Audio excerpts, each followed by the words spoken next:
Hello, everyone. Good evening. Thank you for coming. I really, really appreciate you being here. This is an exciting time to see everyone here together. I appreciate it. My name is Joanne Fragg. I am I work in the Community Services Department for the City of Richmond, and I am along with Stephanie Nye and Guadalupe Morales, one of the staff liaisons for the City of Richmond Reimagining Public Safety Community Task Force. Yes, it's a mouthful. So I just wanted to take a few minutes. I will not be in the driver's seat tonight or facilitating. I will just be a participant along with all the rest of you. And here is a resource.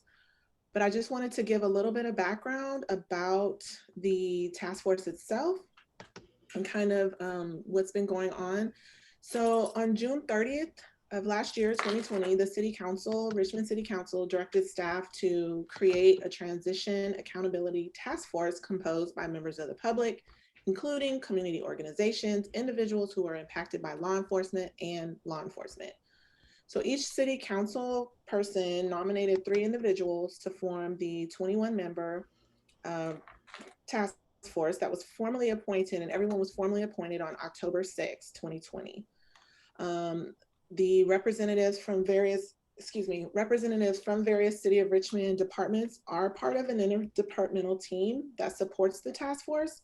However, no city staff are formal members of the decision-making body. The ultimate goal of the task force is to develop a set of recommendations for City Council to assess. And not only will these include immediate recommendations for consideration during the 2021-22 fiscal year budget development, but also recommendations for long-term policy and programmatic considerations. To achieve this goal, the task force meets 2 times per month on the second and fourth Wednesday. The first meetings of the month are an opportunity for presentations from a variety of entities so that we can gain an understanding of opportunities and challenges, community resources, and local and national best practices around public safety and reforms. The second meetings of the month are primarily scheduled for reports and conversations from the subgroups. The team forms subgroups to collaborate in 4 focus areas. It's smart budget and resource allocation, accountability of safety, health and safety, and community-based solutions. The task force is also hosting a community roundtable conversation series, of which tonight is the first of 4. So thank you again for coming. So we wanted to ensure that we got further community input. Each session will have a different focus. So tonight is mental and behavioral health. The second will be homelessness. The third will be police policies and alternative methods. And then the fourth will be the Richmond police budget. The roundtable series is, you'll hear more about this, but it's a non-formal style conversation with community members, residents, and experts to provide a rich input on public safety. The task force overall is slated to finalize its formal convening by July 1st, 2021. And what I will do is I will make sure to put the website of the task force in the chat, and all information, including schedules, all the meeting recordings, all the presentations, lots of other information can all be found there. So tonight's community roundtable conversation will be co-facilitated by 2 of the task force members, Deborah Small and Kristen Killian Lobos. So thank you both so much for volunteering to co-facilitate our very first session. So next, we will have Kristen, and she'll go over a few things, and then Deborah will also do a brief introduction before we get into the conversation. Wow, yes, thank you, Joanne. I'm really thrilled to be here. We have 65 people, and this is our first roundtable, so I'm feeling really good about that. Thank you for showing up. And I'm just gonna introduce myself and say a couple of things just to kind of get things going. I became a really passionate advocate for people who suffer from mental health disorders and substance use disorders because I had my own personal experience with members of my family. In particular, my daughter, who's in recovery, she's now 25 and doing wonderful. But I went through a lot with her during her addiction when she was an adolescent. And I learned a lot from that experience. I learned about how hard it was to navigate systems as a single mother, self-employed on Medi-Cal. I saw a lot of inequities. And when our family came through that and we got healthy enough where I felt like I really need to do something to help other families. So I decided to become a counselor myself. I'm recently graduated from an incredible program we have right here locally at Contra Costa College called Health and Human Services. And we have some of our other students and graduates on here. A lot of us work in county funded programs right here locally who are graduates of that program. I wanted to just really make sure this is a safe space. Since we have so many people, this is going to be recorded. But you know, sometimes people really feel compelled to share their own stories when we get into these discussions. And I just want to make sure that everyone's really respectful and listens, and if people feel comfortable to share that's going to be a healthy decision for them.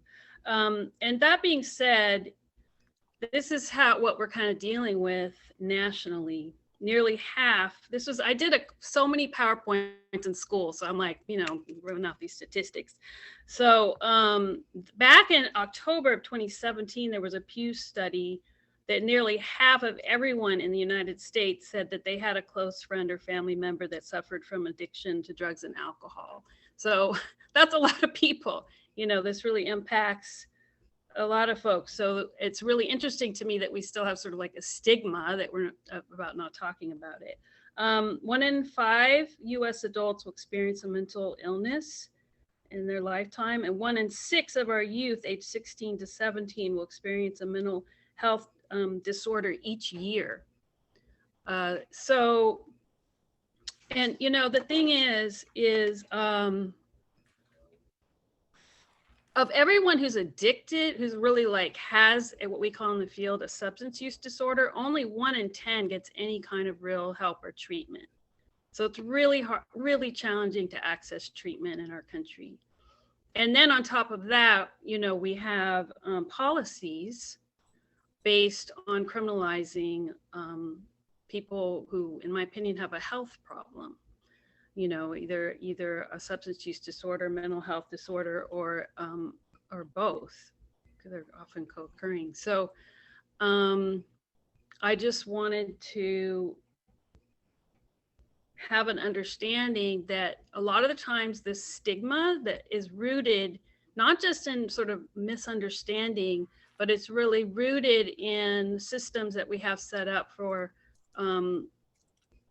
the drug war policies. And these are, this is what I believe. And racism and keeping that school to prison pipeline going. And so I really wanted to be on this task force to see what we could do in our community right here locally to help advocate and make some good, solid changes. And we really need folks to show up when decisions are made around budgets for the county. And I'm just constantly advocating for funding for programs. So I welcome you all. And let's jump in and have a really wonderful, safe, amazing discussion. Thank you. I'm going to pass it to Deborah. Greetings, everyone.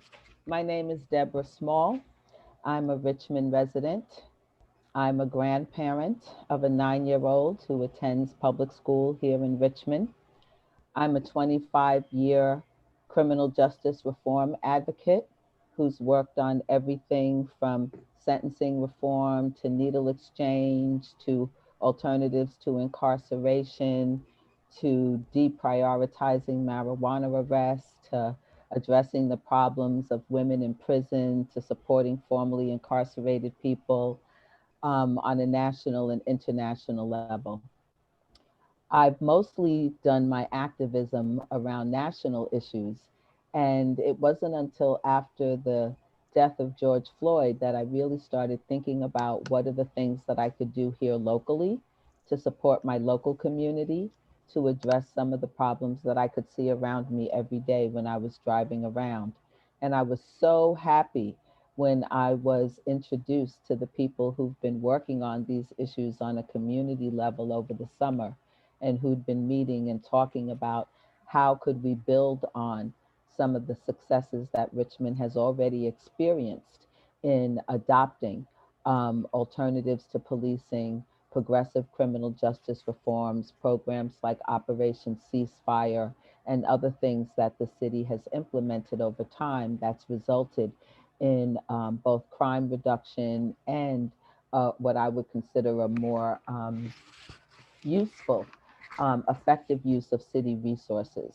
So this particular task force grew out of the concern that many city residents expressed about what they considered to be continuing racial and ethnic inequities in the way in which policing services and programs have been operating in the city, and also in the way in which our budget and our resources are focused. I don't think that most people would deny that we have a real problem with homelessness in our community. We have a problem with people who are suffering from food insecurity. I'm on the African American Student Achievement Board, so I know that there's a problem with children, particularly children of color, falling behind academically, setting them up for future interactions with law enforcement and the criminal justice system. So I think anything that creates opportunities for um, community people to come together and really talk about what it is that they want to see that would serve them and serve their children is a great thing.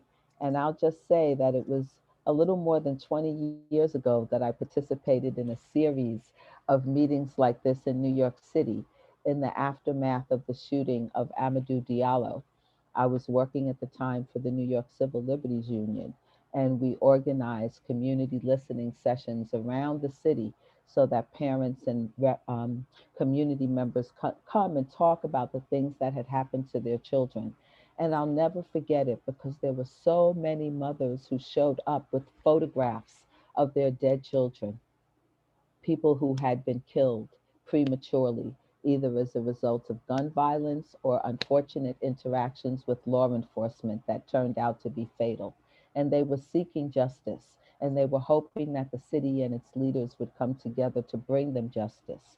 And out of that meeting, and the series of meetings that happened and the hearings that happened legislatively, there were a whole slate of reforms that began to be developed and implemented in New York City, such that within the next 15 years, we went from a city where 7 neighborhoods provided more than 80% of all of the state prisoners to a place where the majority of people were now getting served at home and weren't ending up in upstate prisons. The difference was so dramatic that in order to keep the prisons and jails filled, they started getting people from upstate because the city had done such a great job in being able to redirect its support and resources. My hope is that Richmond can be a place that can continue to be a model out here on the West Coast of what reform, effective, and smart law enforcement looks like, what it means to have a public safety conversation that's grounded in health as opposed to punishment, and that prioritizes people over profits and numbers. So I'm really happy to see the number of people who are here today. I hope that all of you, this is not your first time on Zoom, but I'm going to do a quick review of kind of the overall process just so that we're all on the same page. So for those of you, we're all on as panelists, which means that you should have a button that lists participants. You should use that one if there's something, if you want to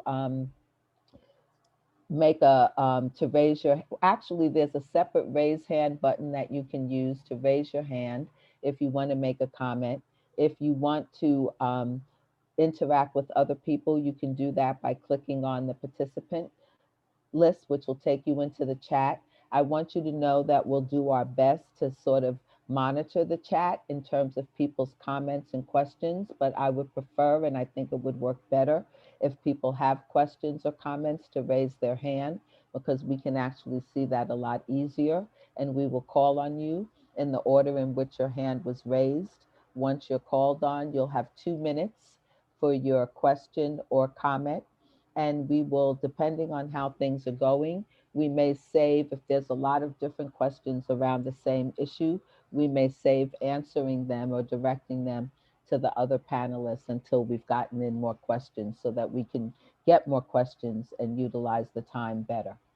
We're going to have a presentation by two members from who've been working with the task force. Shirley Leslie, she's a task force member, and she's been working on issues related to alternatives to policing, specifically in terms of addressing mental health issues. And she and Sarah Cantor, a community member, will be giving a presentation specifically on that issue. That's part of a larger presentation that was given to the City Council, highlighting some of the things that we think would be areas likely or ripe for reform. So with that, Kristen, did I leave anything out that we needed to communicate with people? No, you covered it all. Okay, and in that case, Joanne. I just want to take a point of personal privilege and share two quick personal stories. Because aside from my work that I do professionally, like everyone else, you know, I have had family members and people that I care about who have struggled with mental health issues, one of which is my younger brother, who lives outside of Atlanta with my mother. And it's just a couple of weeks ago, I called her on the phone because she lives in a senior community and has been stuck indoors for months now. And she told me that my brother had had a breakdown. He also suffers from schizophrenia as well as autism, on the street. And they had to call the police, and that he was just getting out of the local mental health facility.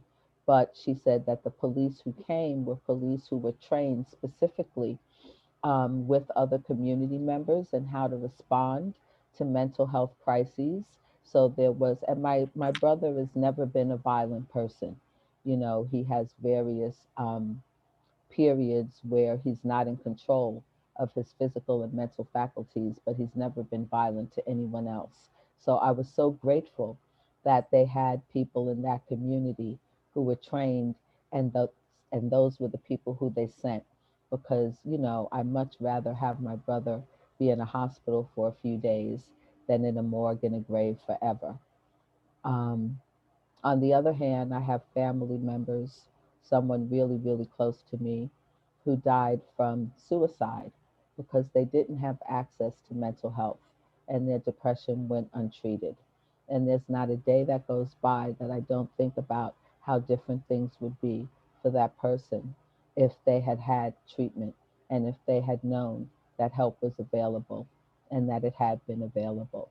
And I say that to say that the issues that we're talking about can be life and death for people. They're not esoteric, they're not academic, and they're really serious. And I know that my family and Kristen's family are not the only ones who are dealing with these issues. And our purpose for being here is to come up with good, effective solutions that can respond to people's needs, which includes the need to keep their loved ones alive and to help them get the help and support they need. So, with that, I'll stop talking. And are we going to go first to the presentation, Kristen? Yeah, first, I just want to thank you so much, Deborah, for sharing your family story. And yeah, families, the whole family needs support because, you know, everyone gets impacted. Even, you know, even our whole family systems get affected by mental illness and addiction. So yeah, let's I just hear also want people to know that this is a safe space.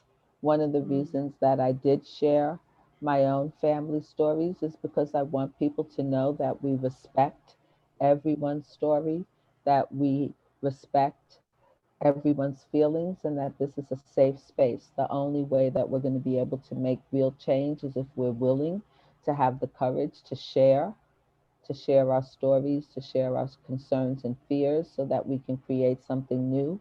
But I also want you to know that you're speaking into a listening of people who care about you, who are deeply committed to these issues, and who are going to respect your humanity and privacy and consider all of those things and everything that we say in our responses and our listening.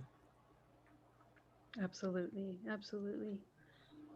Every time I made my family's made the choice to like shine the light on our dark places that we didn't feel comfortable talking about, is there's has always been a great reward, and it's always been a really wonderful healing for our family to do that. We pretty much made the choice right away, my daughter and myself together, to be very, very open about our journey. And it's been very healing for us personally to do it that way. So let's hear the presentation and then we'll move forward with our discussion. You got you women ready? Yeah, thank you so much, Kristen and Deborah.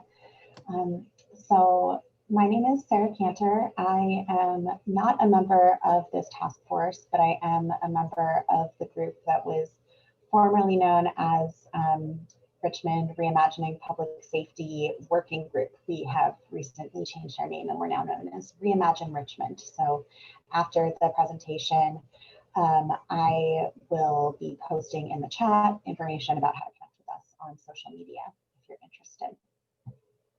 And Shirley, would you like to introduce yourself? Yeah, hey y'all, my name is Shirley, pronouns she and her. I am a community member here in Richmond, and I care deeply about the work of community care, and I'll leave it at that. Great, so I'm going to start sharing my screen, and there we go. So this, as Deborah and Kristen mentioned, is the one section of the presentation that we gave to City Council in September and to the task force in November, and it's about our proposed model for alternative crisis response. So the first thing that's really important when we're talking about this is to really define what we mean when we're talking about public safety. And the first question that we ask ourselves when talking about public safety is safety for whom? So we want to create a public safety system that doesn't just support the wealthiest and most prominent members of our community, but supports everybody. And that we are especially focusing our efforts on folks who have the least access to resources and are the most marginalized in our community.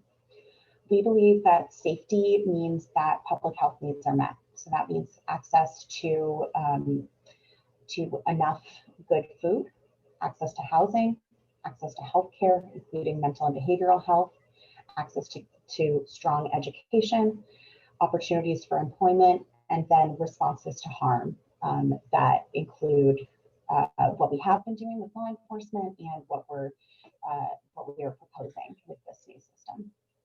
We also think it's really important when thinking about safety to be talking about response, which is what we're talking about here with crisis response, but to also think about prevention. That saying, an ounce of prevention is worth a pound of cure, is not a popular saying for nothing. The more that we can proactively provide all members of our community with the resources that they need to thrive, the more we will be able to prevent harm from happening and prevent safety from going away.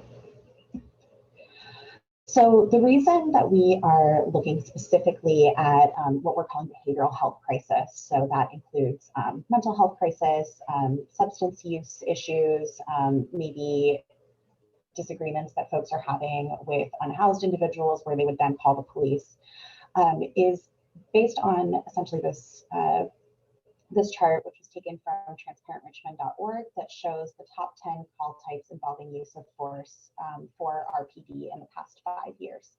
And we see that far and away, mental crisis right here is the top cause of use of force, the top call type that involves use of force. even though we know that that overwhelmingly people who are experiencing mental health crisis are much more of a danger to themselves or in danger of being harmed than they are of harming others or acting violently towards others.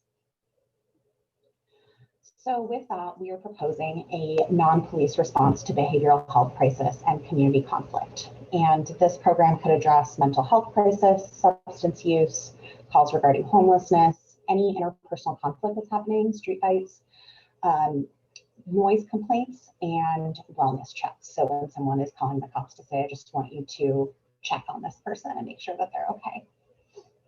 Why non-police response? Well, especially for people who are actively in mental health crisis, the presence of an armed person with the ability to put them in jail creates fear and can escalate the situation. Also, policing and nonviolent crisis response are radically different roles. The function of police is to enforce laws, and nonviolent crisis response, the function is to de-escalate and to create a situation that is beneficial for everyone, radically different roles. So there are a few different existing models that we wanted to talk about here. So one is a centralized response that's connected to 911 dispatch. And the most famous example of this is Cahoots, which I'm sure a lot of people have heard about this program. It's in Eugene, Oregon. Basically, it is wrapped into the 911 dispatch, so folks can call 911 and be redirected to Cahoots instead of to police or fire. And these calls are responded to by a medic and a crisis worker. Police are not automatically present, but the team has the opportunity to call police if they are needed for any reason. And this program has proved to be hugely financially successful. It is also successful in the ways that matter in terms of creating safety, but this is, I know, of a lot of concern to people of how much will a program like this cost. So we wanted to make sure to highlight that it is a cost savings. So the prediction or the calculation that they made is that they were able to save the city about $10.7 million in 1 year. So they were able to respond to 20% of police calls. 20% of the budget is, the Eugene police budget is 11.5 million. The program budget for a year is 800,000, and so that leads to 10.7 million in savings.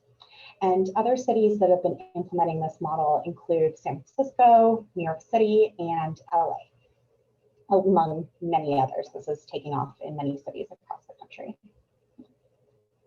Another model is joint response. So mental health workers arrive at the scene and also law enforcement arrives at the same time. And this is what we have at the county level.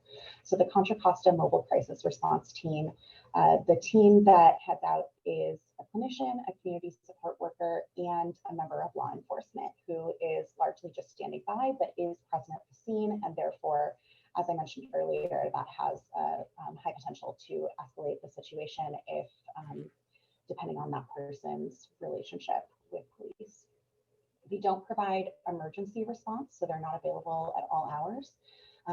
So their hours here, for example, are on weekdays 8 a.m. to 10:30 p.m. and on weekends 8:30 a.m. to 5 p.m. So if you or someone you know is having a crisis after hours, there is not a body like this that you can call, and they're not connected with 911. You have to call a separate number that is not easy to remember. Another model is decentralized community-led response. So these are programs like Mental Health First, which operates in Sacramento and Oakland, and CAT 911.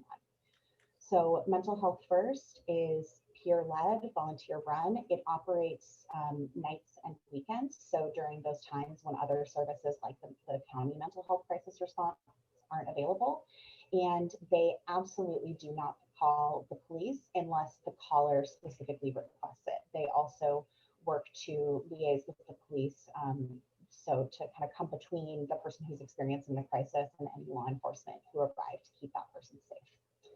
CAT 911 is a program out of LA, and they have, rather than one program for the entire city, they have neighborhood-based teams. So it's really people responding to crises within their neighborhood, and really involving a lot of community self-determination. It's also volunteer run.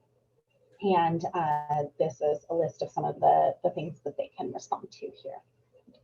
So our proposed plan is a hybrid model where we're kind of incorporating pieces from each of those three.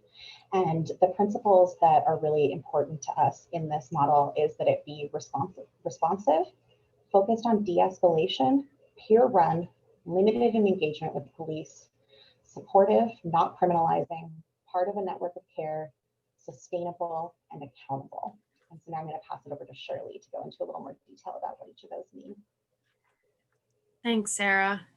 Yeah, so we want and need this program to be responsive, so immediately responsive to any community calls that may be coming through, and program staff need to respond at least as quickly as the cops currently do to calls. We want this to be focused on de-escalation, so program staff need to be trained primarily in de-escalation as a response to any harm.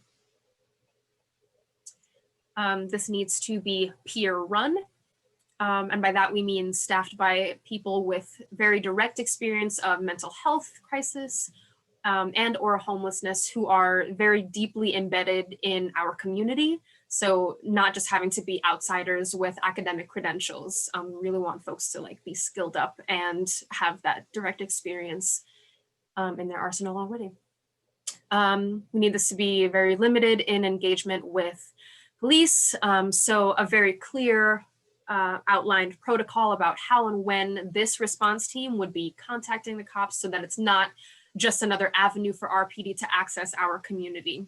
And with those very clear lanes, yeah, the police should not be interfering with the functioning of this program. This needs to be supportive, so heavily focused or solely focused on support and not criminalization. So this program needs to focus on providing necessary resources to our community to actually facilitate some kind of healing and preventing future harm. So the focus is not to identify laws that are being broken or attempting to charge any Richmond folks. This program needs to be part of an extensive network of care, so heavily connected with existing community services. Yeah, this program needs to connect residents with ongoing supports and should have really deep and rich relationships with those services. Program needs to be sustainable, has to receive continuous funding and support from the city and not just a one-time experimental grant. And the program has to be accountable. So being very transparent about how the work is happening and being implemented, and needs to provide information to the community about the impact of the work. Additionally, if any program staff or volunteers are being found harming community members, they would be removed from service without pay. So I wanted to give some examples of Richmond community services, and I'm sure a lot of the services on this list will be very familiar to a lot of folks here. I won't read through all of them, but yeah, some great examples. We've got RISE, we've got La Clinica, Bay Area Rescue Mission, Bay Area Community Resources, La Familia Counseling Services, Yanima Healing Circles, just to name a few. And yeah, through all of this, we want this program to defer to community. We take care of us. We know best what this community needs and the ongoing supports and any kind of acute rapid response that we need. So yeah, definitely like deferring to everyone here and then really incorporating community feedback. And that is it for me. If you have anything to add, Sarah, take it away, but I'm good. Yeah, that's it. Thank you so much for listening to our presentation, and I'm going to stop sharing my screen now.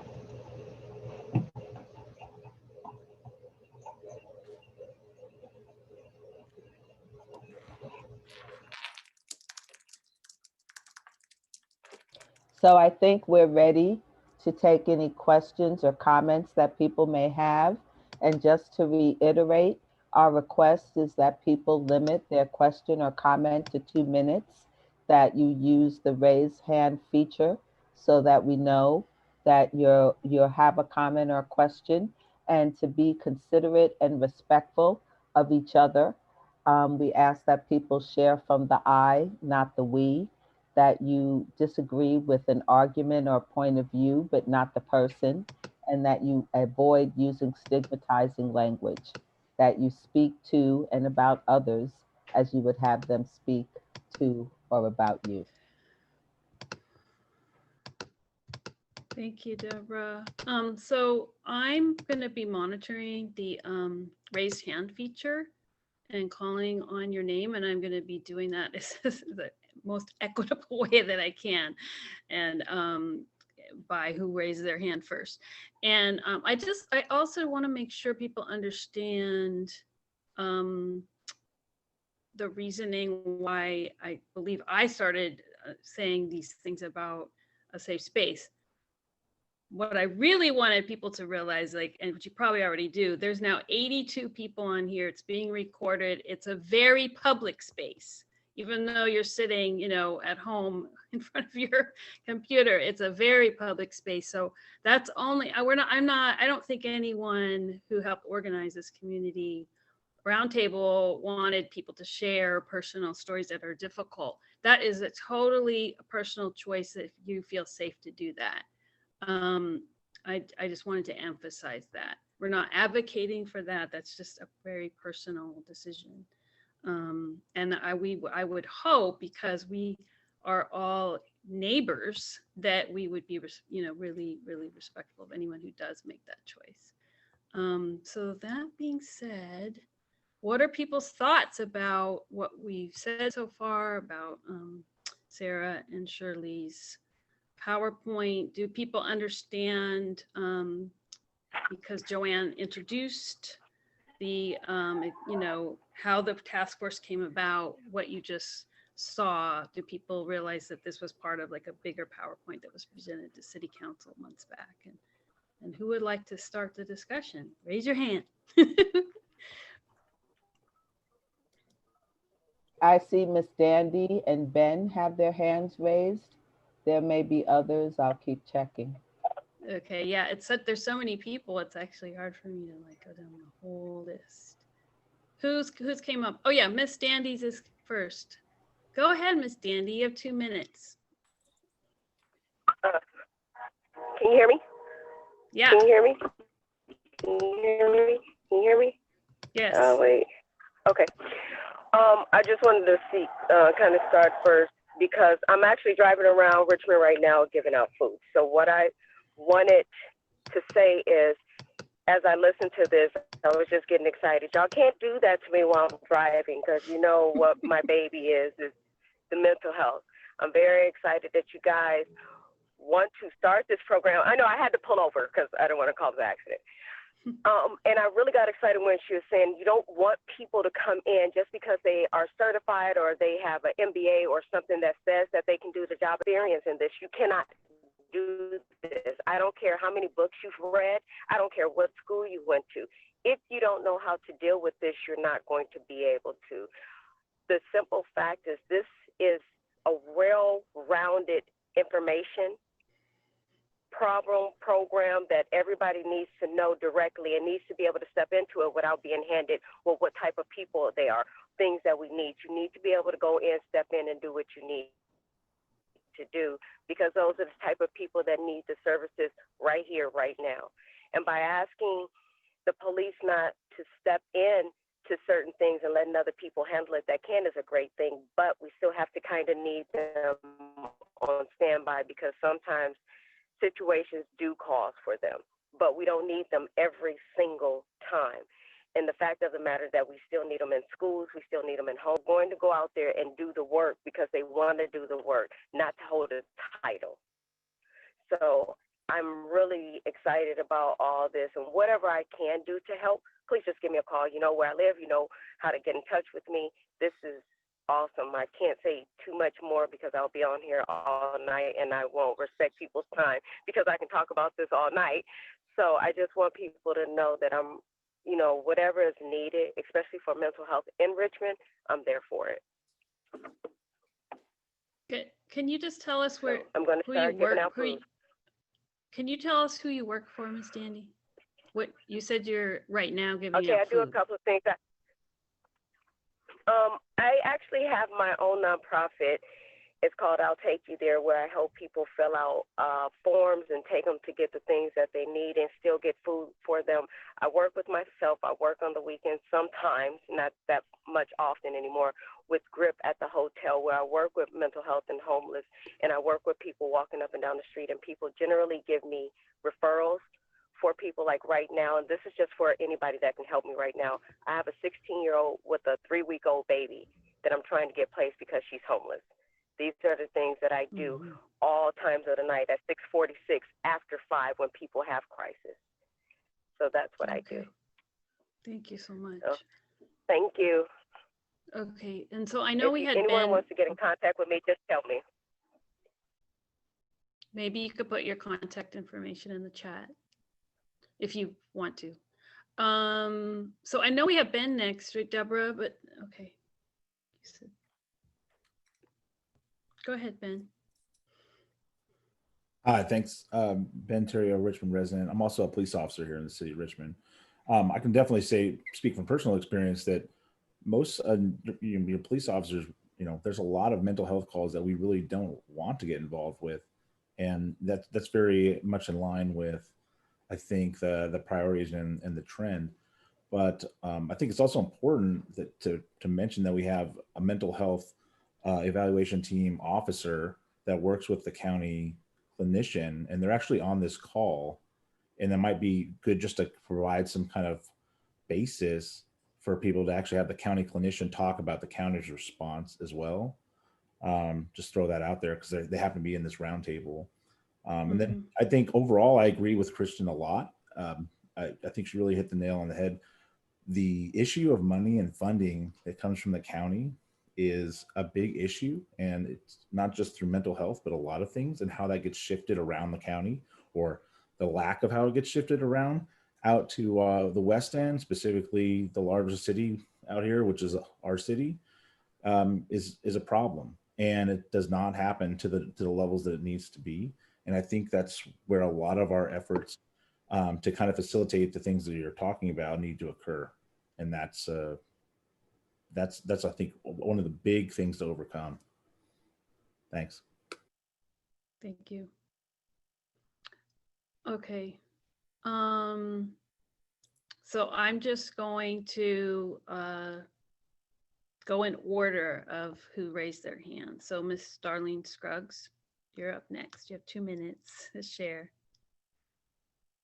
Are you there? Hi, Darlene. Hi, nice to meet everyone and see old faces and new faces. I am part of, I work in case management. I love the fact that you opened this up for anyone to be socially, want to have a social comment towards mental health for our community.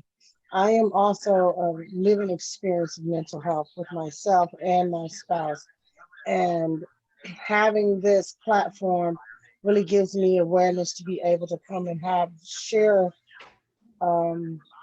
experiences or experiences and difficulties dealing with someone with mental health.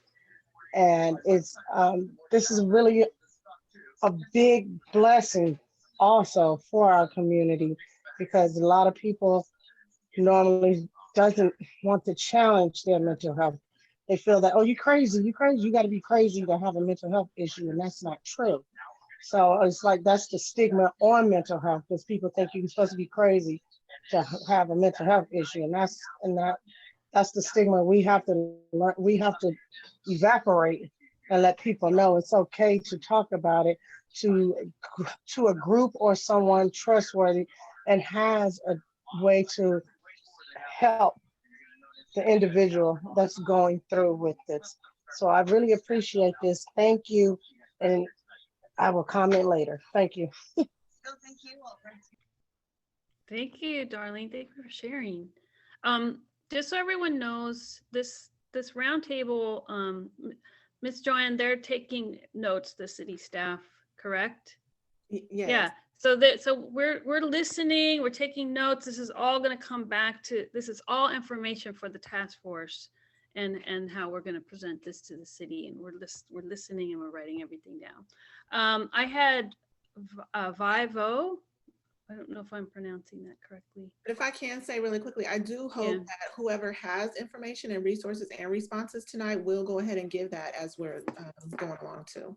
So go ahead, V. Hi everyone, my name is V. I'm with Healthy Richmond as the campaign manager. I just want to start off by saying I walked in a little late, but for the most part, I'm very much pro moving towards this direction. I used to work in crisis services. So my little input is that based on my experience, from what I witnessed, I used to work with crisis clinicians. And crisis clinicians also deal with issues of implicit bias.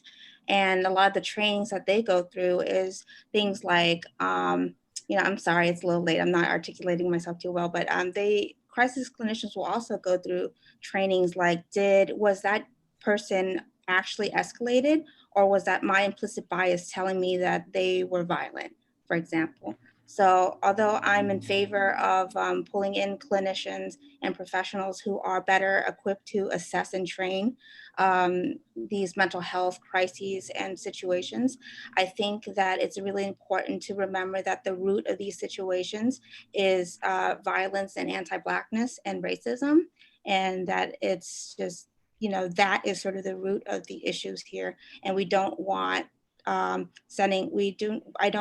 I think it's important not to set up a new system that is just going to redo the same issues all over again.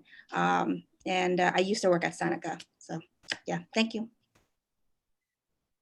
Wow, powerful. Thank you for saying that. Yes. Yes to everything you said. Okay, let's see. It's really confusing to try to make So sure I can help you with that, Kristen. Thank you, Deborah. Also had Sean Dunning, then Right. Yvonne, then Brian, then Elsie. Okay, Sean, you're next up. Hi, good evening. Just as a general comment, I think what I just saw in the presentation looks really great, and that's coming from a perspective of having a little advanced insight into how the police department works. I won't get into that whole story, but I have a sense of how things really work. I have great respect for the intentions behind the current mental health support, and I also want to underscore the importance of that responsiveness principle that you highlighted in the presentation. And a quick anecdote. About a year or two ago, I was observing a situation here in the city outside a small business where someone was experiencing a mental health crisis very clearly. And I supposedly knew what to do, right? So I knew we had this crisis support team on call, and I tried to call and got nothing but recordings.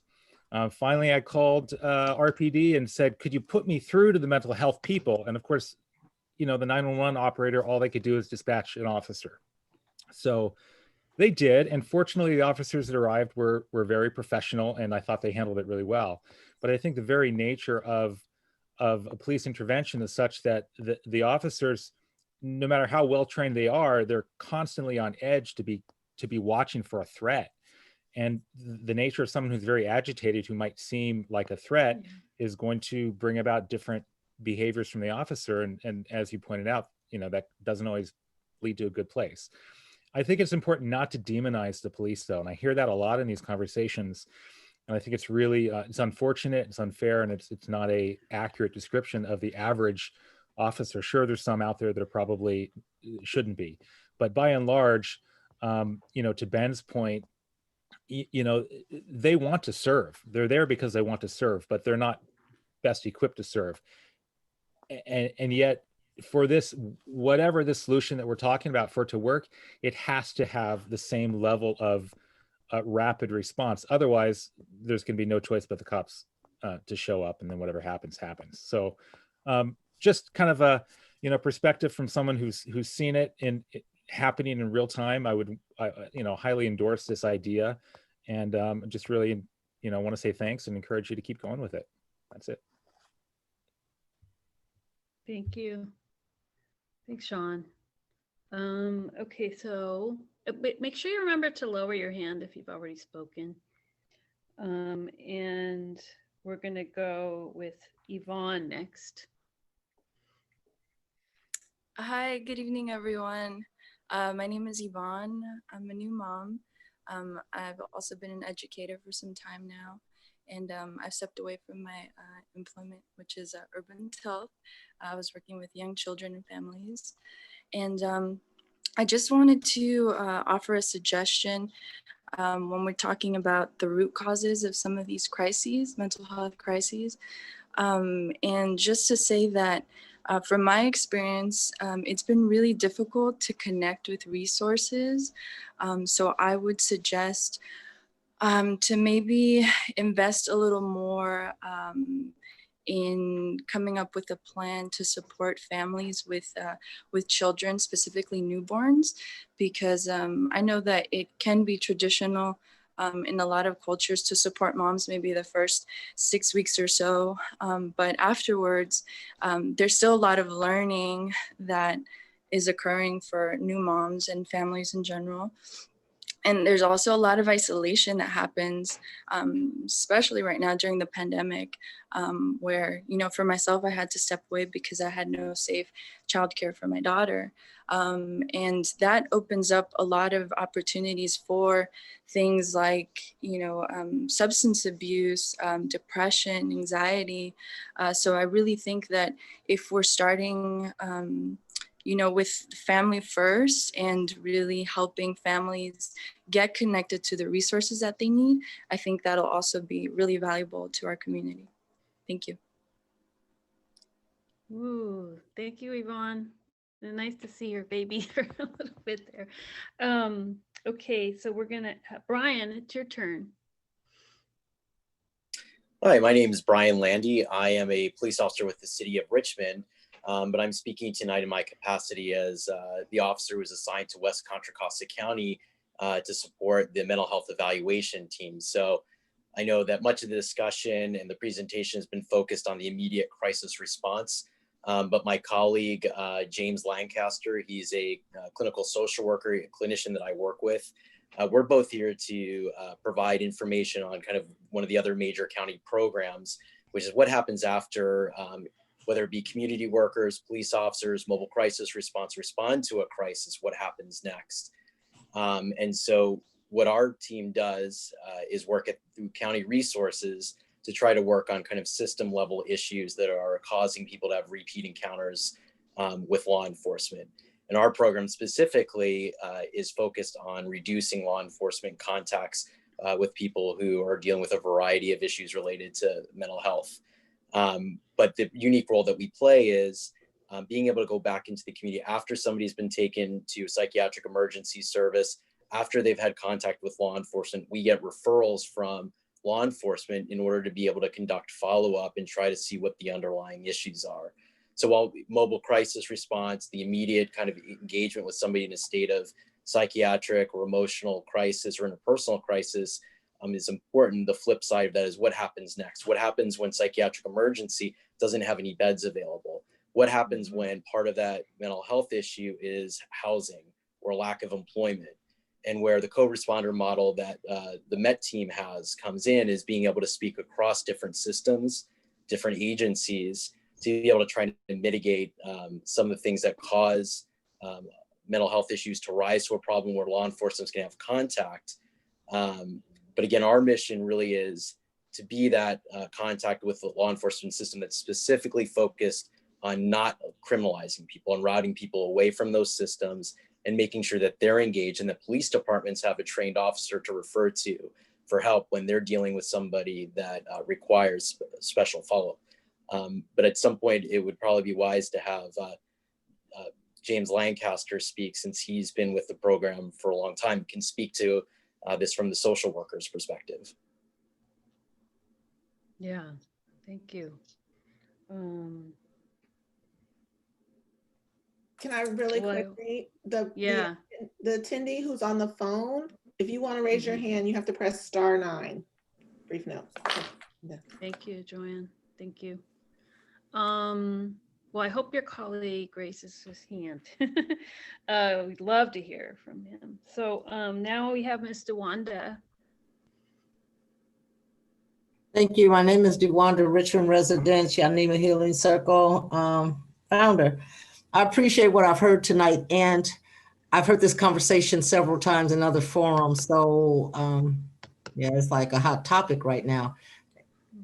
But beyond being a conversation, some action needs to be taken sooner than later.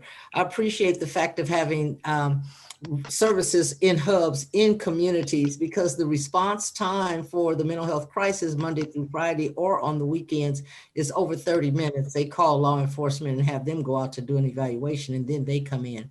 So we have people within our own community who could respond in a quicker time. And then with the support of other services in our areas, we could probably be successful at addressing some of the mental health, substance abuse issues that are taking place. There's a lot of trauma in our communities and a lot of unaddressed as people are continuously having contact with law enforcement. Even though the goal is not to criminalize, people are being criminalized because services are so limited. At the Contra Costa County Emergency Psych Unit, you can't get, nobody can get in there. So you're in and out the door. It's a revolving door system. And there's not a lot of advocacy inside of the system once a person is in there, because a person may not be stable enough, or they know how to be stable enough to present to be released, even when they are put in there on a 72-hour hold. And this is what I've been encountering. I had an encounter today when I called the mental health crisis unit and they called law enforcement, and their 30-minute window to get from East County to West County, it doesn't serve West Contra Costa County. We are limited in services and there is an immediate need. So I appreciate the conversations, and wherever the sources need to come from, they need to move sooner than later. We've been going through this for over 5 to 10 years here in this part of the county since everything moved out. So we're not getting any better. We've seen this more and more, and along with our population of unhoused people is growing in our community. Where I live at, that's what I see all day long. People with mental health and that are unhoused sleeping on the street corners. So until we get to a solid place to start implementing some of these conversations that we're having, we're doing an injustice to our community members. All of us here, the majority of the names I've seen on here, I've seen these names and I've seen these people in our communities working. Sometimes we don't have to wait on funding. We need to just start doing the work. If we do it collectively, and the funding should come our way. But if we keep waiting on funding to get set aside for X, Y, and Z, we're going to lose a lot of more lives and a lot of more people out here. Yeah, thank you so much, Mr. Wanda, for everything that you just said with a lot of passion. And, you know, one thing that hasn't been mentioned is everything's only gotten a lot worse since COVID. You know, even those sort of like little statistic, you know, the statistics that didn't look good when we first started the conversation, it's only getting worse. I mean, the circles and the community meetings that I'm in even national mental health organizations are talking about the second wave of crisis after COVID is the mental health crisis. It's coming and it's only getting worse. Okay, my kids just walked in and there's my puppy. Can you get her, honey? All right, so next we have, I'm gonna mute myself. Next we have Aristo. Actually, they lowered their hand. It's Elsa. Oh, Elsa. Okay. Elsa, you're next.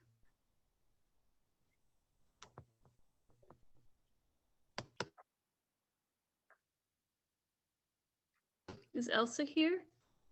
You're on mute, Elsa. Oh my gosh, I was going on and on.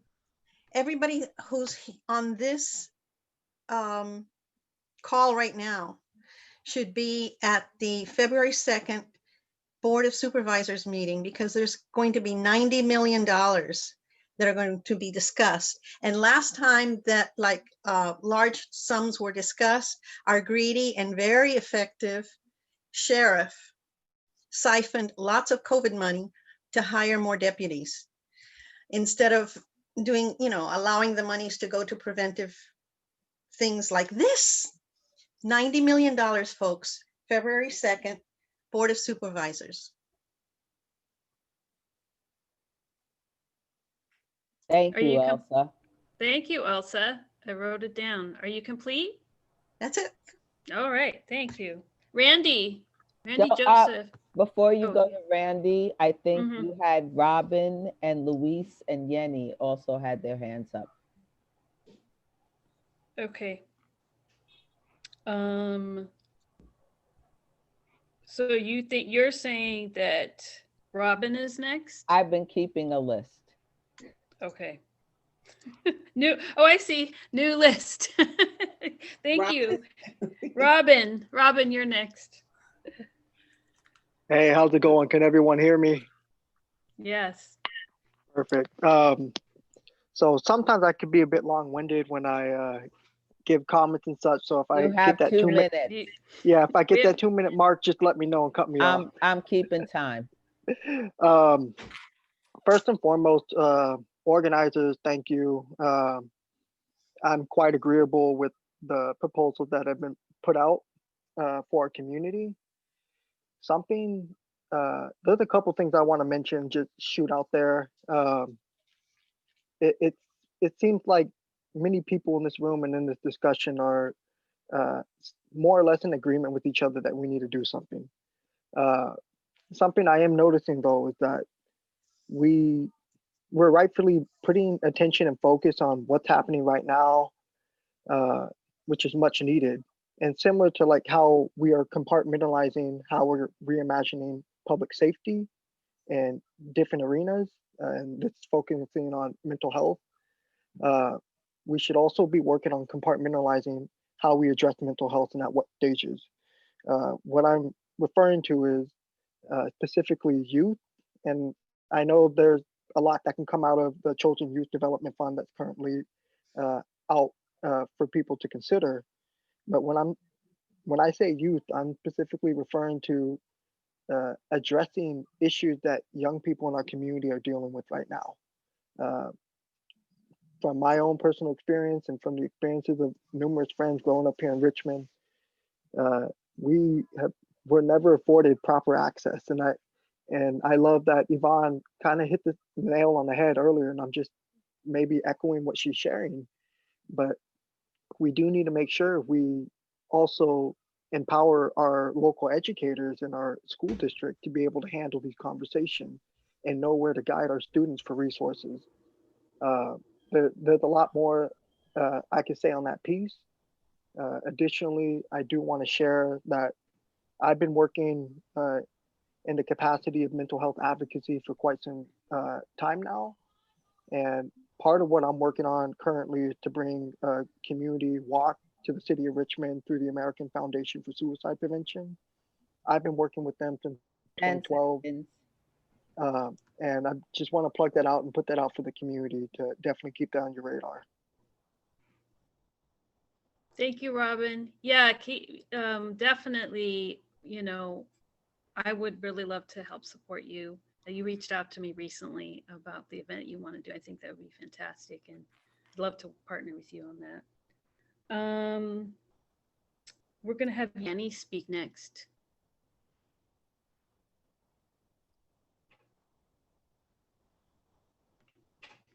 Yenny?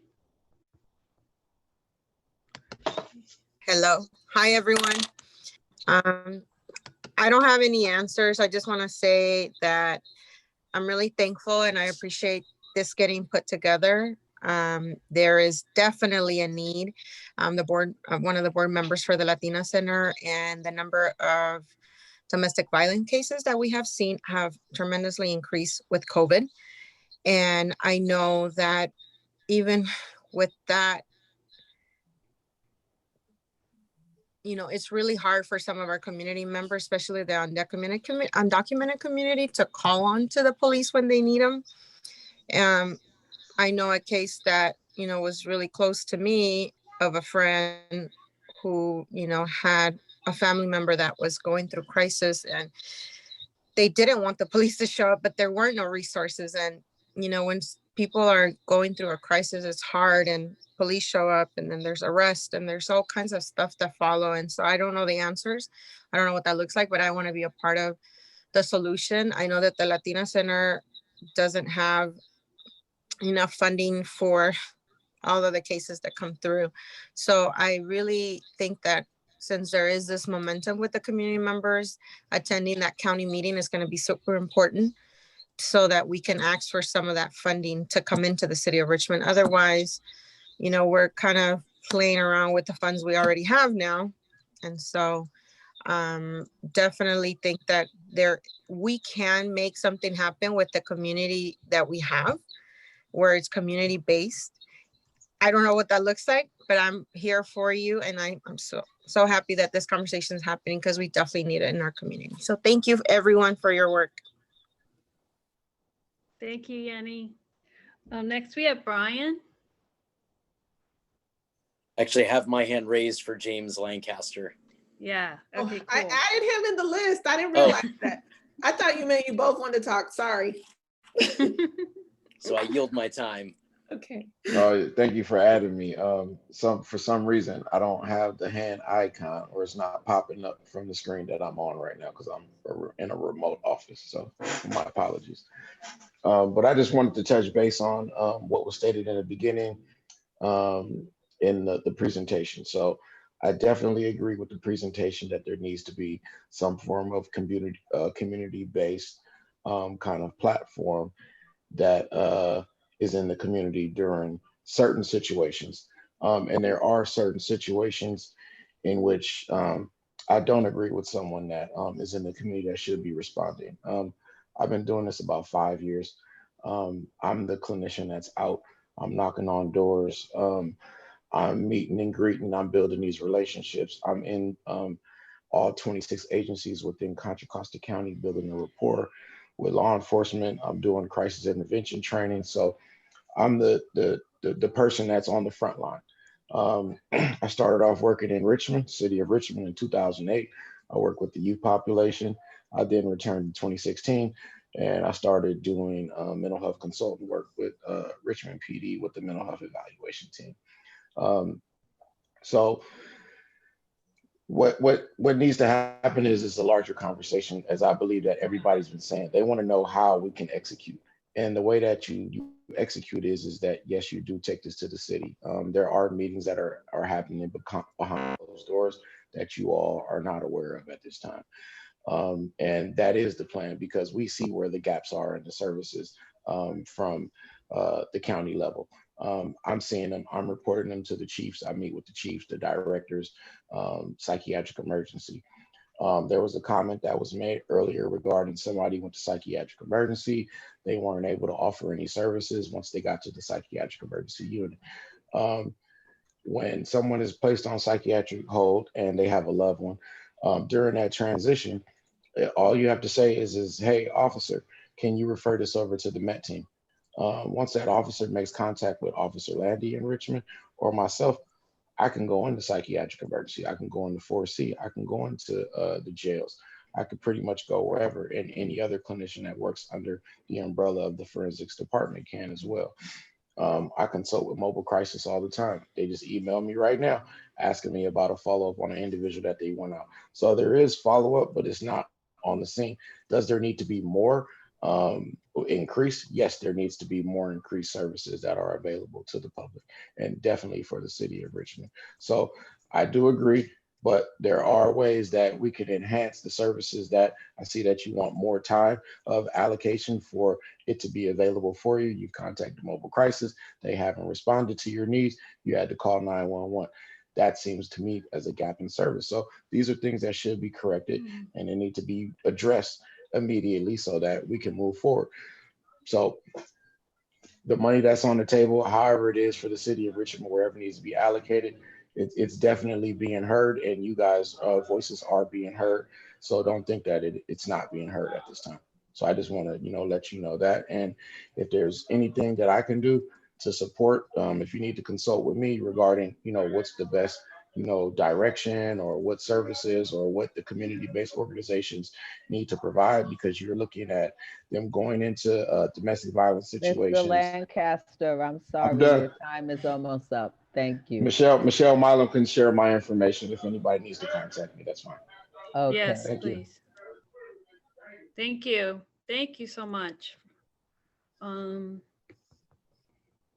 Okay, I think we had Randy next, and then Michelle, and then Marisol, Merrill, and Louis Chacon. Okay. All right, Randy.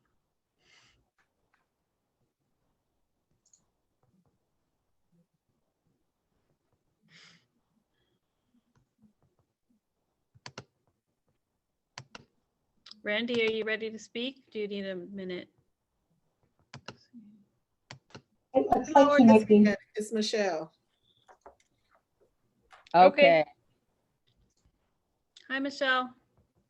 Hello, my name is Michelle, and I am Crime Prevention Manager with the Richmond Police Department. I've been in this capacity for over 13 years now, and I grew up in the city of Richmond. I live in the city of Richmond currently, so I'm a Richmond resident, and I have personal experience with mental health in my family.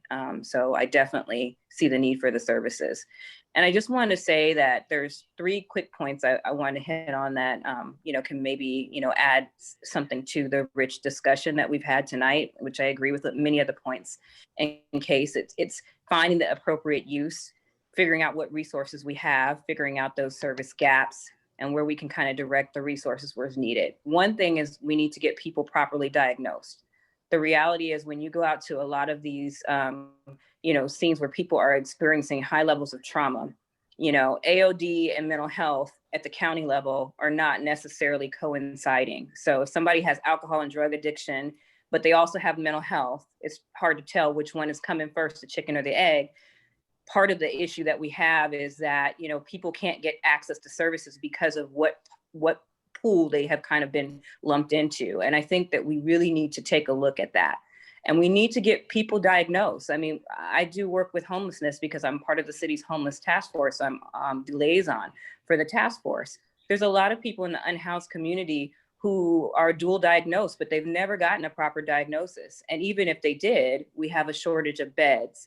So that leads me to the second point is there really has to be advocacy at the county level. We did a lot of training for first aid mental health responders with community-based members responding, and at least figuring out how to respond to some of, someone who's in crisis and being able to refer them to a service. But you need to have services to refer them to. So I think we do need to be at those meetings advocating. There's a lot of people in this room where we've gone for mental health service funding, advocating for Richmond, and there were maybe like 5 or 6 people there. And I've said it to a lot of people here on this call, that room needs to be packed, and we need to make sure that the community members who are affected by this get a chance to know when those meetings are so that they can advocate. And then the final point is look at what we already have and figure out how we could better leverage and utilize some of the resources that we already have so that we can support and augment the things that we need to be able to implement some of these programs. So that was all I wanted to say quickly. I don't want to talk too long because I know there are other people on the line, but I'm here as a resource. Thank you, Michelle. There's a new... Okay. Next we have Marisol. Hi, my name is Marisol. I'm Marisol. I live in Richmond, California. I went to Richmond, California College Academy, Preparatory Academy, the school in front of the mall, Hilltop Mall. I would like to have a question. My question is, are there any advisories available for the youth in middle school and also in high school? And those, why I'm mentioning advisories because for me, when I went to middle school and high school, it's a charter school, but anyway, I don't know how is it in the public schools here in Richmond, but advisories was very like beneficial for like a lot of the youth, like my peers and like all the youth in the schools and stuff that I went to, because like the teacher or like the academic advisor would like check in the students for like at least the mornings and afternoons for an hour, would ask about like how's your weekend. The Mondays would start like how's your weekend, like what's your rose and your thorn of the week, and for Friday any of the week. And the teachers were like checking the kids academically and like also emotionally, and like what's going on, like if they have issues, and like it would talk to the teachers. And like for me, I know like my advisor would check in on my grades and stuff. If I'm lacking in a class, they were like be like, oh, what's up, like what's going on, and if they need to talk to the teacher and stuff like that. I feel like I agree with Robin, like like mental health in the youth is very important, and we need to provide like tools and resources for the kids now than later, because like the brain is fully developed in like 21 to 25 years old. So I feel like focusing on like mental health for the youth is very important now. And yeah, they can use those tools, as like for me, I learned a lot of tools and from like from my advisors and from counselors, like from my experiences. And I know for like my peers as well, they got the help that they needed. Thank you, Marisol. Thank you. Sorry. Thank you, Marisol. That was really important. I know we are listening to your share. That was wonderful. Thank you. Meryl. I also think Randy is back. Okay. Hello, everyone. Can you hear me? I have Randy after Meryl. Yeah. Yes, Meryl. Thank you. Thank you, everyone, for having and participating in this conversation. My name is Meryl Pierce. I teach 4th and 5th grade at Verde School in the district in North Richmond. And I'd like to echo what V said earlier. At Verde, we've worked with Seneca for the last 5 years. We've had the unconditional education model, and in seeing the different elements of the Richmond proposal and the presentation earlier, I'm making a lot of connections between those and how the unconditional education model has worked at Verde. We've seen a huge improvement in positive culture and climate at our school for students, and we've seen a significant decrease in office referrals. And also what Robin said, it's making me think about what connections can be made between the work that's already happening and already working at schools and with various organizations in the city as we continue this work. Thank you, everybody. Thank you. Okay, Randy. Hi, it's my turn. I'm sorry. I've been in and out because I've been working. Yeah, well, I want to say I think we look at mental and behavioral health and like the whole spectrum from how we do it in the community, from youth to the spectrum with the unhoused community to how we deal with it in communities as a whole. And for me, I think I always talk, and I've heard a chief once before, well, I went to speak, and he was a Dallas police chief, and he says, the police do too much. Like we're counted on to do way too much. And we're counted on to do this and to be the dog catcher and to be the mental health responder and to be a marriage coach and to do all these things. And it's just too much. And what they need is a simplification of some things. And I hear all the time police are saying they're stressed, they're overworked. They're being pulled in too many places. And I think we have an opportunity to have community involvement in certain such situations. And I think mental health is something, and mental and behavioral health is those places, is one of those places, because we do already have some some organizations doing the work on the ground. I just think for us, we need more backing and more funding.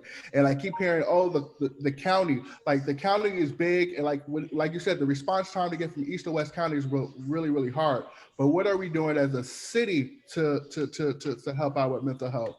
And I want to look at that programs that are already in place that are working, that are shown to work to further help community members, from unhoused to local to youth, especially in black communities where mental health is not really diagnosed because it's looked at as a stigma, or it's looked at as, oh, that kid is just acting funny. And people need education on those things. So what is needed is a whole different approach in a citywide approach. Like, I'm not even looking towards the county, because if you keep looking towards the county, all you're going to see is the sunrise and then the sunset, because they're going to do what they need to do to protect their side and do what they have to do. And then cities like Richmond get left out or get put on, we'll get to you when we have a chance. So I think for us, we need community members. We have so many people that are skilled here that I've heard who has background in mental health that the city can support and put money behind to start these problems. So to get those stressors and to get those things, to get these situations to where mental health becomes more of a place where people feel comfortable, they can have these conversations, that can come to the community, have these conversations in order to build things. It's not so much like we're looking at things and saying, well, you can't do it, we're taking this away because you're bad. It's more like, how can the community heal each other and heal ourselves? And we have those things in place. The issue is it takes time and money. And the city for far too long hasn't put those two basic things in there. They talk about how, oh, we want to do this, this, and this, and they'll pop up another program and look what they're doing, but then they won't support the program in money or resources. And so we need to start looking at that and putting money in behind those things to help support our community and change how mental health and behavioral health is done in this city. And that's it. Thank you, Randy. We're next. We're going to have a couple more speakers. We want to respect everybody's time. We're coming to the end. So we are going to go with Luis next.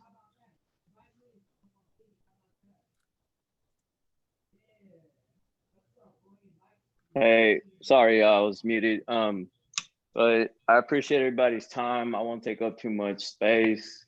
But my name is Luis Chacon. I'm a local high school teacher, and definitely in agreement with a lot of what folks are saying, especially I think a lot of what Randy just mentioned is really important to uplift. And on that same note, I think it's really important to keep in mind that when we talk about mental health, right, it's such a wide scope and wide range of issues that we might be looking at. So with that being said, I think it's going to be important to really offer as many options and alternatives and tools for our community to address these issues.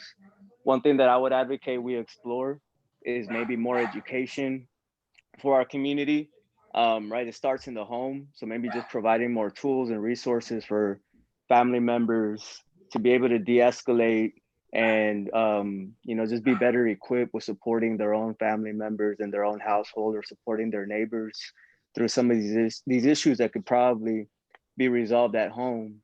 So thank you. Thank you, Luis. Ms. Dandy is going to speak. So actually, I think we should go to Andres because he hasn't spoken yet, and we're kind of running low on time. There we go. Okay, Andres, you're next. Thank you, and thank you presented this evening. And a couple of things really emerged for me. One is that, luckily, San Pablo is an island surrounded by Richmond, but the community is completely permeable. And all of this discussion here is focusing on the city of Richmond because City of Richmond convened this and called it. But ultimately, the solutions are going to have to involve integration with whatever's happening in San Pablo. And also that is, Richmond doesn't have a health department of its own. In Contra Costa County, all the services are essentially administered through the county system. And so that creates also bureaucratic and institutional challenges. And it's clear that many of the people here are trying to find fixes in their own way to deal with that. So ultimately, there has to be a comprehensive plan that involves all these players, as well as the community and the police, to come up with systems that are going to deal with this. And at the root of much of this is also income inequality and who gets services versus who doesn't get services.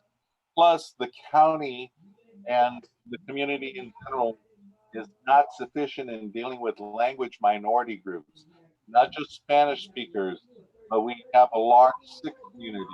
We have Chinese speakers and a growing Chinese community and others. And so any comprehensive plan is going to have to take into account the entire community. And I'll just stop there. Thank you. Thank you. Thank you so much, Andres.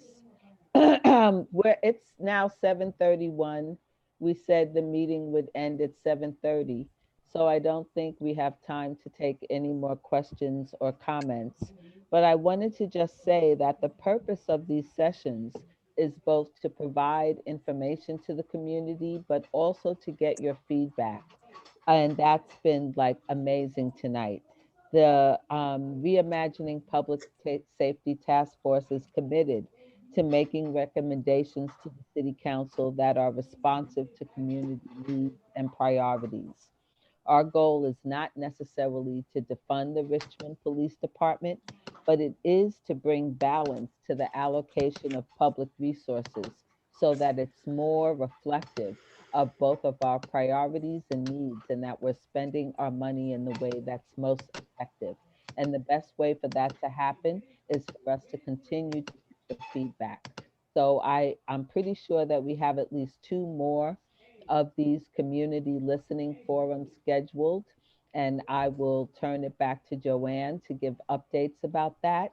But I also want people to make sure that we invite people to attend the regular Richmond Reimagining Public Safety Task Force meetings that are also open to the public, and where we really need to get people's feedback, because in order for these things to happen and get implemented and get funded, the City Council has to know that this is what you want and that this is what you think is a priority. So I'll turn it back to Kristen and then to Joanne. And thank you all so much for taking your time and energy to be with us tonight and to practice real democracy. This is what democracy looks like, people. Ooh, yes to democracy. Thank you. So Joanne and I have made a little decision to let one more speaker speak. The Honorable Professor Aminta Mickles from Contra Costa College, the chair of the Health and Human Service Program, is here, and she'd like to say a few things. So we're going to let her close it out. Professor Mickles. I hope she didn't jump off. I don't know, but is she here? I did not jump off. I was just putting a morsel of food in my mouth. So okay. Thank you for having me. And I apologize, I wasn't able to stay for the entire thing, that I already had something going on. But I'm appreciative of this conversation, because conversation is very important to what we are facing in our own communities. Having family members with mental health, as well as working with individuals with mental health. And I believe the speaker before me, because I was putting a morsel in my mouth, I did not catch the name, but education is really important, not just because I do it, but because I just got off the phone with another parent who is in a very difficult time because oh, Professor, you're muted now. No one ever educated the family about what is happening with their child and what is happening in their family, because there has been no training. And I believe that education would have helped this family significantly if someone would have taken the time to explain the diagnosis and also what kind of resources are available. I will say that I believe in partnering with as many agencies as possible. You know why we can't do this alone? We need people that can work with other people so that we can storm the masses. This is exactly why I believe education, as well as partnering with different programs and different agencies to make sure we can make an impact. The way that we're doing things right now, it doesn't make sense sometimes. We're sometimes in our own silos doing great work. But if we can't get to that agency over there, then the person that we need to get there is already missing out on services. That's why partnerships is extremely important, and it makes sense at this time. So what I did catch from everybody who spoke while I was online is that it's going to be important to focus on our community, because a lot of communities have more services than we do right here in our own backyard, when we should be having the same things. And so I'm advocating for services to come to Contra Costa County, and not only always in San Francisco. I'm hearing some wonderful things. I stay in contact with different communities so I can make sure that is there something that we can bring to Contra Costa County. So I appreciate the conversation and the real dialogue about what's going on. And I appreciate the time being able to jump in. So thank you so much. That was my teacher. And we did want to just give her the opportunity because all the rest of the speakers had already spoken.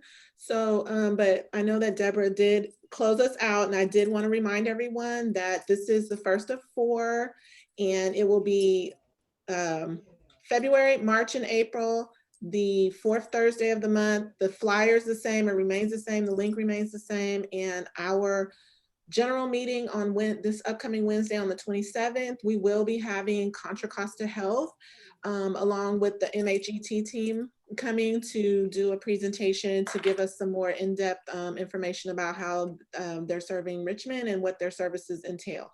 So we invite you all to please attend that meeting as well. And with that, I wanted to say thank you to all of you in your space, and have a good evening. Thank you, everyone. Thank for you, showing everybody. up. Thank you, everyone. Thanks, everyone.